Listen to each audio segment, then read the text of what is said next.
आज हम लोग जावा सीखने के बारे में बात करने वाले हैं और खास तौर पर उन गड्ढों के बारे में जिनमें अक्सर नए डेवलपर्स गिर जाते हैं। हाँ, हमारे पास mastering the Java life cycle avoiding common developer pitfalls नाम का एक बेहतरीन लेख है और हम इसी के जरिए इस मौजू की गहराई में उतरेंगे। बिल्कुल। हमारा मकसद सिर्फ गलतियों की एक लिस्ट बनाना नहीं है, बल्कि उस सोच को समझना है जो इन गलतियों की जड़ में होती है। बिल्कुल सही। ये एक तरह से किसी सफर पर निकलने से पहले उन रास्तों का नक्शा देखने जैसा है जहां अक्सर लोग भटक जाते हैं, ताकि हम वो गलती ना करें। बिल्कुल सही कहा।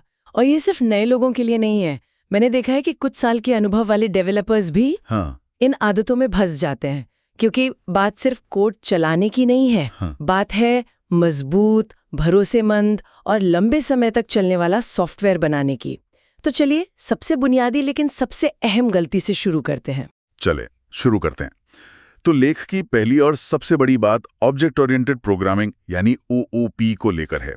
अब ओओपी का नाम तो हर कोई सुनता है जो जावा सीखता है, ये तो पहली क्लास में ही पढ़ा दिया जाता है। तो फिर इसमें लोग गलती कहाँ करते हैं? यही तो मजेदार सवाल है। गलती ओओपी के 4 स्तंभों एनकैप्सुलेशन, इनहेरिटेंस, पॉलीमॉर्फिज्म और एब्स्ट्रैक्शन के नाम याद रखने में नहीं होती। गलती होती है ये ना समझने में कि ये सिर्फ किताबी शब्द नहीं है, बल्कि एक कॉम्प्लेक्सिटी को मैनेज करने का एक पूरा दर्शन है, एक फिलॉसफी है। इसके बिना आपका कोड अच्छी ईंटों का ढेर तो हो सकता है, लेकिन एक मजबूत इमारत नहीं बन सकता। ईंटों का ढेर बनाम इमारत, ये बढ़िया तरीका है इसे देखने का। तो इन 4 स्तंभों को इस नजरिए से कैसे देखें? जैसे इनहेरिटेंस की बात करते हैं, किताबें कहती हैं कि इससे कोड दोबारा इस्तेमाल होता है, पर असल दुनिया में नए डेवलपर इसे कैसे गलत इस्तेमाल करते हैं? बहुत आम उदाहरण है। मान लीजिए आपके पास एक पक्षी क्लास है और एक हवाई जहाज क्लास है। दोनों उड़ सकते हैं। एक नया डेवलपर सोचेगा, अरे वाह, दोनों में उड़ना कॉमन है, और वो हवाई जहाज को पक्षी से इनहेरिट करा देगा ताकि उड़ने वाला कोड दोबारा ना लिखना पड़े। ओहो, ये तबाही है। हवाई जहाज एक पक्षी नहीं है। ये इज अ रिलेशनशिप का क्लासिक गलत इस्तेमाल है। सही तरीका कॉम्पोजिशन होता, जहां आप एक अलग उड़ने की क्षमता वाली क्लास बनाते और उसे पक्षी और हवाई जहाज दोनों को दे देते। शुरुआती लोग अक्सर इनहेरिटेंस को हर जगह फिट करने की कोशिश करते हैं, जिससे कोड बहुत नाजुक और बदलने में मुश्किल हो जाता है। समझ गया। सिर्फ कोड बचाने के लिए रिश्ते नहीं बनाने चाहिए। और एनकैप्सुलेशन के बारे में क्या? प्राइवेट और पब्लिक कीवर्ड्स का इस्तेमाल तो आसान लगता है, पर इसकी आत्मा को लोग नहीं पकड़ते। इनकैप्सुलेशन का मतलब सिर्फ डेटा को प्राइवेट करना नहीं है। इसका मतलब है कि एक क्लास अपने अंदर की दुनिया के लिए खुद जिम्मेदार है। अच्छा। नए लोग अक्सर हर प्राइवेट फील्ड के लिए पब्लिक गेटर और सेटर मेथड बना देते हैं। हाँ, ये तो करते हैं। इससे तो आपने दरवाजा बंद करके चाबी बाहर ही लटका दी। हाँ। आपने एनकैप्सुलेशन का मकसद ही खत्म कर दिया। हाँ। डेटा को सीधे बाहर से बदलने की इजाजत देना कोड को बहुत अनप्रिडिक्टेबल बना देता है। ठीक है, तो एक अच्छी ओओपी डिजाइन एक मजबूत इमारत की नींव की तरह है। लेकिन सबसे अच्छी डिजाइन वाली इमारत में भी समस्याएं आ सकती हैं, जैसे आग लगना या पानी लीक होना। मुझे लगता है यहीं पर लेख का अगला पॉइंट यानी एक्सेप्शन हैंडलिंग आता है। एकदम सही कनेक्शन है। एक्सेप्शन हैंडलिंग आपके कोड का सेफ्टी सिस्टम है। जैसे गाड़ी में एयरबैग्स और सीट बेल्ट्स होते हैं, आपको उम्मीद नहीं होती कि आप उनका इस्तेमाल करेंगे, लेकिन जब जरूरत पड़ती है तो वो आपको बचा लेते हैं। अगर आपका प्रोग्राम किसी फाइल को पढ़ने की कोशिश करता है और वो फाइल वहां है ही नहीं, तो बिना एक्सेप्शन हैंडलिंग के प्रोग्राम वहीं क्रैश हो जाएगा। लेख में लिखा है कि ट्राई कैच ब्लॉक का इस्तेमाल करें, ये तो बेसिक है। पर इसमें एक बात थोड़ी अजीब लगी कि जेनेरिक एक्सेप्शन को पकड़ने से बचें। कैच एक्सेप्शन ई लिखना क्यों गलत है? ये तो सबसे आसान है, हर तरह की गड़बड़ी पकड़ लेता है। ज्यादा सेफ नहीं है ये एक बहुत आम गलतफहमी है।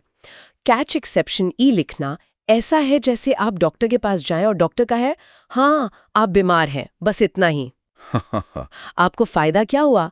आपको ये जानना है कि आपको जुकाम है, बुखार है या कुछ और। जब आप फाइल नॉट फाउंड एक्सेप्शन या आईओ एक्सेप्शन जैसी खास एक्सेप्शन पकड़ते हैं, तो आपको पता होता है कि असल में गड़बड़ क्या हुई है और आप उसके हिसाब से एक्शन ले सकते हैं।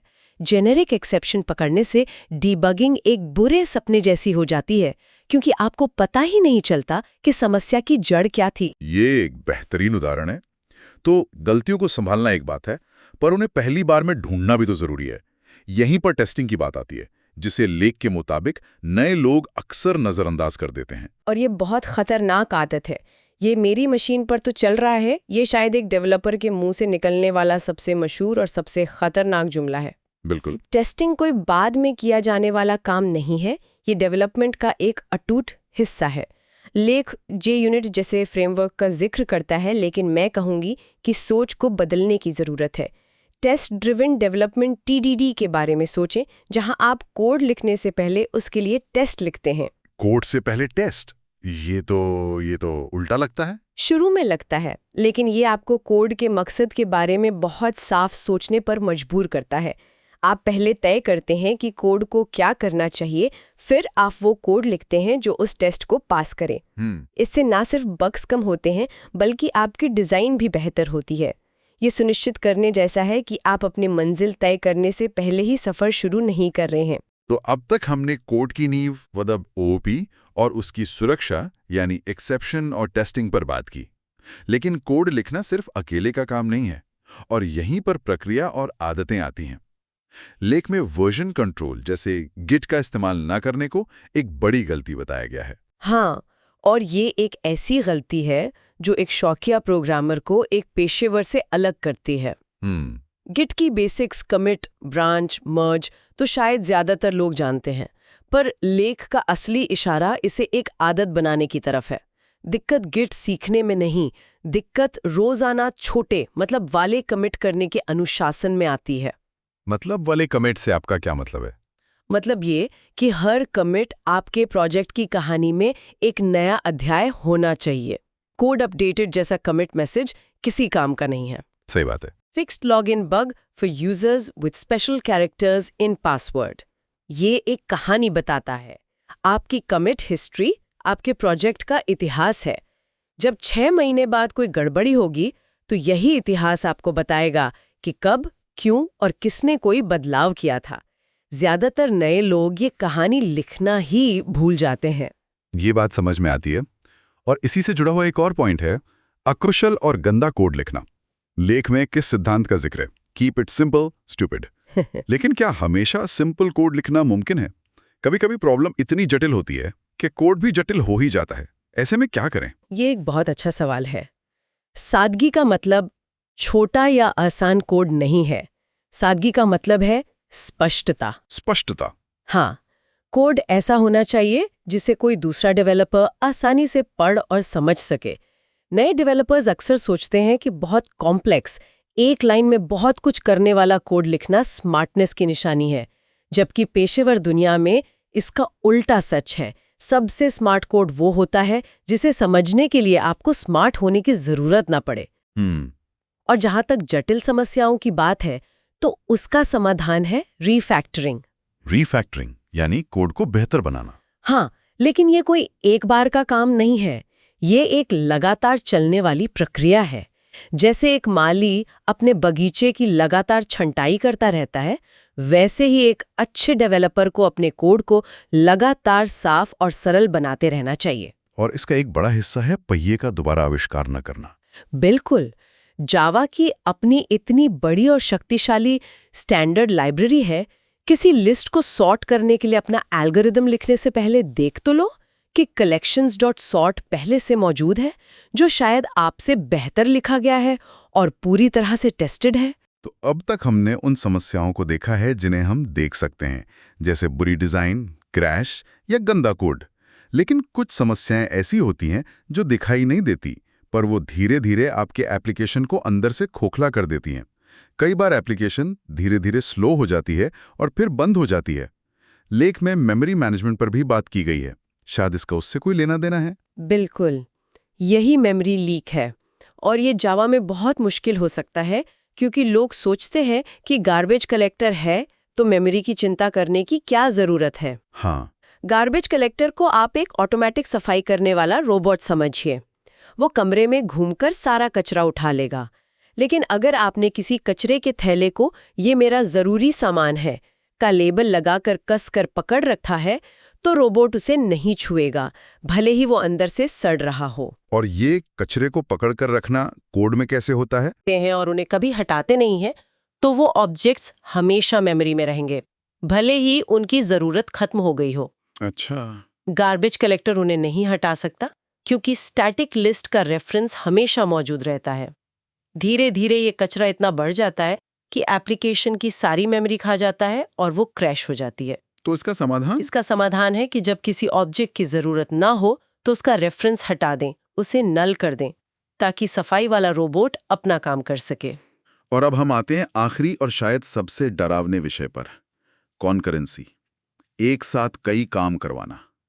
ये सुनने में ही जटिल लगता है। ये जटिल है और इसलिए ये एक आम गलती है। आज की दुनिया में जहां हर प्रोसेसर में कई कोर होते हैं, कॉन्करेंसी परफॉर्मेंस के लिए जरूरी है।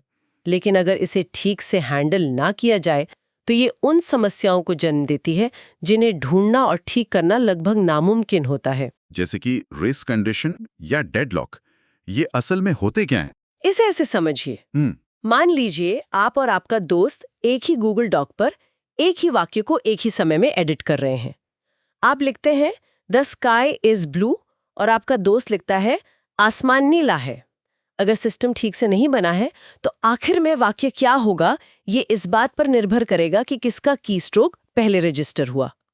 हो सकता है वाक्य बन जाए द आसमान नीला है इज ब्लू, जो कि बकवास है। ये एक रेस कंडीशन है। ठीक है। और डेडलॉक तब होता है जब आप उस संसाधन का इंतजार कर रहे हैं जो आपके दोस्त के पास है और आपका दोस्त उस संसाधन का इंतजार कर रहा है जो आपके पास है। ओहो। नतीजा, दोनों हमेशा के लिए एक दूसरे का इंतजार करते रह जाते हैं। तो इससे बचने का तरीका क्या है? क्या हमें थ्रेड्स और लॉक्स की गहरी जानकारी होनी चाहिए? हाँ, बेसिक समझना जरूरी है, लेकिन अच्छी खबर यह है कि मॉडर्न जावा में आपको निम्न स्तरीय विवरणों में ज्यादा जाने की जरूरत नहीं है। java.util.concurrent पैकेज में बहुत सारे हाई लेवल टूल हैं जो ज्यादातर काम आपके लिए कर देते हैं। लेकिन सबसे बड़ी सलाह जो लेख देता है और जो मैं भी दूंगी वो है जितना हो सके शेयर्ड म्यूटेबल डेटा से बचें। मतलब ऐसा डेटा जिसे एक से ज्यादा थ्रेड बदल सकते हैं? उसे कम से कम रखें।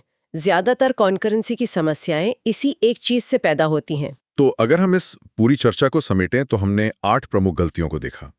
ये ओओपी जैसी बुनियादी सोच से शुरू होकर वर्जन कंट्रोल और टेस्टिंग जैसी प्रक्रियाओं से गुजरते हुए मेमोरी और कॉन्करेंसी जैसी मुश्किल चुनौतियों तक जाती हैं। ये किसी भी जावा डेवलपर के लिए एक बहुत ही व्यापक रोड मैप जैसा लगता है। बिल्कुल। और अगर आप इन सबको जोड़कर देखें तो ये सभी बिंदु सिर्फ तकनीकी कौशल के बारे में नहीं है। ये अच्छी आदतें बनाने और एक पेशेवर मानसिकता विकसित करने के बारे में है। बात सिर्फ कोड को चलाने की नहीं है। बात ऐसा कोड लिखने की है जो साफ हो, कुशल हो, जिसका रख रखाव आसान हो और जो मजबूत हो। ये सिद्धांत ही एक शौकिया कोडर और एक प्रोफेशनल सॉफ्टवेयर इंजीनियर के बीच का फर्क तय करते हैं। दिलचस्प बात यह है कि लेख में इस बारे में भी एक छोटा सा हिस्सा था कि इन बुनियादी बातों में महारत हासिल करने के बाद क्या करें। उसमें स्प्रिंग और हाइबरनेट जैसे फ्रेमवर्क का जिक्र था। हाँ, और यहीं पर एक बहुत जरूरी सवाल उठता है जो हर डेवलपर को खुद से पूछना चाहिए। एक बार जब ये बुनियादी आदतें आपकी रग रग में बस जाएं, तो आगे का रास्ता कैसे चुनें? सही। क्या आपको स्प्रिंग जैसी किसी बड़े फ्रेमवर्क में गहराई से उतरना चाहिए जो आपको बड़ी कंपनियों में नौकरी दिला सकता है, या फिर आपको किसी ओपन सोर्स प्रोजेक्ट में योगदान देना चाहिए जिससे आपको अलग अलग तरह की समस्याओं को सुलझाने का अनुभव मिलेगा? आज हमने जिस नींव पर चर्चा की है वो एक लॉन्च पैड है, लेकिन आपकी मंजिल क्या होगी ये एक ऐसा फैसला है जिस पर बहुत ध्यान से सोचने की जरूरत है।